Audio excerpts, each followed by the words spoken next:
ನಮಸ್ಕಾರ ಸ್ನೇಹಿತರೆ. ಕಳೆದ ಒಂದು ತಿಂಗಳು ಹೆಚ್ಚು ಹೋರಾಟ ಇಡೀ ಭಾರತದಲ್ಲಿ ಈ ಹೋರಾಟದ ಕಿಚ್ಚು ಹರಡಿದ ಮೇಲೆ ಇವತ್ತು ಶನಿವಾರ ಮೋದಿ ಸರ್ಕಾರಕ್ಕೆ ಧರ್ಮೇಂದ್ರ ಪ್ರಧಾನ್ ರಾಜೀನಾಮೆ ಕೊಟ್ಟಿದ್ದಾರೆ. ಈ ರಾಜೀನಾಮೆ ಕೊಡೋ ನಿಟ್ಟಿನಲ್ಲಿ ಸಾವಿರಾರು ಮಕ್ಕಳ ಮೇಲೆ ಸಿಆರ್ಪಿಎಫ್, ಆರ್ಎಎಫ್ ನಾನಾ ರೀತಿಯ ತಮ್ಮ ಆಕ್ರೋಶಗಳನ್ನ ವ್ಯಕ್ತಪಡಿಸಿ ಸಾವಿರಾರು ಮಕ್ಕಳ ಅರೆಸ್ಟ್ ಆಗಿದ್ದಾರೆ, ಡಿಟೆನ್ಷನ್ ಆಗಿದ್ದಾರೆ. ಯಾವ್ಯಾವ ಏನೇನ್ ಮಾಡಬೇಕು ಎಲ್ಲವೂ ಕೂಡ ಇವರುಗಳು ಮಾಡಿ ಇವತ್ತು ಜ್ಞಾನೋದಯ ಆಗಿದೆ. ಇದೇ ಮೋದಿ ಸರ್ಕಾರಕ್ಕೆ ಧರ್ಮೇಂದ್ರ ಪ್ರಧಾನ್ ಅವರಿಗೆ ರಾಜೀನಾಮೆ ಕೊಟ್ಟಿದ್ದಾರೆ. ಪ್ರಶ್ನೆ ಏನಪ್ಪಾ ಅಂತಂದ್ರೆ, ಇಷ್ಟೆಲ್ಲ ಅನಾಹುತಗಳು ಮಾಡಿ ಯುವಕರಗಳ ಮೇಲೆ ಟಿಯರ್ ಗ್ಯಾಸ್, ಲಾಠಿ, ಬೂಟು, FIR, ಬಂಧನ, ಡಿಟೆನ್ಷನ್, ಸಾವು, ನೋವು, ಆಕ್ರೋಶ ಇಡೀ ಸಮಾಜವನ್ನ ಹತ್ತಿ ಉರಿಸಿ ಇಡೀ ಸಮಾಜವನ್ನ ಹತ್ತಿ ಉರಿಸಿ ಕೊನೆಗೆ ಇವತ್ತು ಶನಿವಾರ ಜ್ಞಾನೋದಯ ಆದಾಗ ಇವರುಗಳು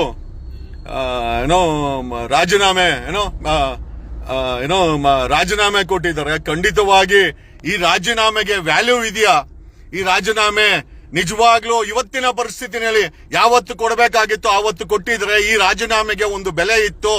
ಇವತ್ತು ಇಷ್ಟು ಇಡೀ ದೇಶ ಹತ್ತಿ ಉರಿಸಿದ್ದಾರೆ ಈ ಮೋದಿ ಮತ್ತೆ ಈ ಶಾ, ಈ ಅಮಿತ್ ಶಾ ಅನ್ನೋ ಹೋಮ್ ಮಿನಿಸ್ಟ್ರು, RAF, ಪೊಲೀಸ್ ಬಳಕೆ, ಬೆದರಿಕೆ, ಎದರಿಸಿ, ಟಿಯರ್ ಗ್ಯಾಸ್, ಸಾವು, ನೋವು.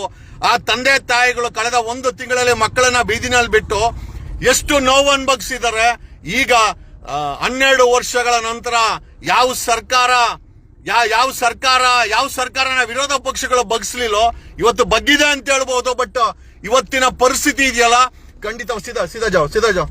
ಖಂಡಿತವಾಗಿ ಇದು ರಾಜೀನಾಮೆಗೆ ಒಪ್ಪುವಂತ ಸಮಯ ಅಂತೂ ಅಲ್ಲ. ಆ ಮಕ್ಕಳ ಮೇಲೆ FIRಗಳಾಗಿದೆ, ಸುಳ್ಳು FIRಗಳು, ಸುಳ್ಳು ಬಂಧನ, ಅವರ ಮೇಲೆ ಅಟ್ರಾಸಿಟೀಸ್ ಆಗಿದೆ, ಅವರನ್ನ ಹೊಡೆದಿದ್ದಾರೆ, ಹೆಣ್ಣು ಮಕ್ಕಳನ್ನ ಮೊಲಸ್ಟೇಷನ್ ಮಾಡಿದ್ದಾರೆ. ಇದಕ್ಕೆಲ್ಲ ಯಾರು ಹೊಣೆ? ಇದಕ್ಕೆ ಏನು ಉತ್ತರ ಇದೆ?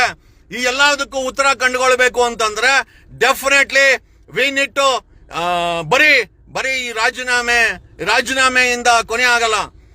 ರಾಜೀನಾಮೆಯಿಂದ ಇದು ಉತ್ತರ ಅಲ್ಲ. ಇವತ್ತೆಷ್ಟೋ ಜನ ಮಕ್ಕಳು ಅರೆಸ್ಟ್ ಆಗಿದ್ದಾರೆ, ಜೈಲುಗಳಿಗೆ ಹೋಗಿದ್ದಾರೆ, FIRಗಳಾಗಿದೆ, ಡಿಟೆನ್ಷನ್ ಆಗಿದೆ. ಅವರ ಮೇಲೆ ಮಾಡಬಾರದ ಕೃತ್ಯಗಳನ್ನ